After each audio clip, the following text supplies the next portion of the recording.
ំសង្វារចំនេបំរារដ្ឋា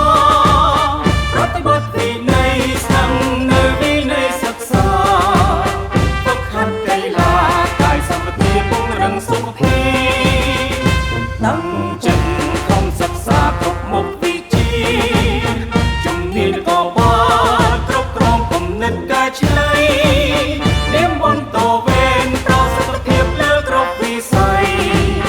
សិលធម៌វិន័យអត្តចរិតមើលមិនរៀបសាររៀ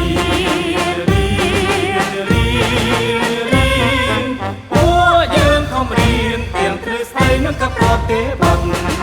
ខិនខំវឹកហាត់វិធីប្រយុទ្ធការពារ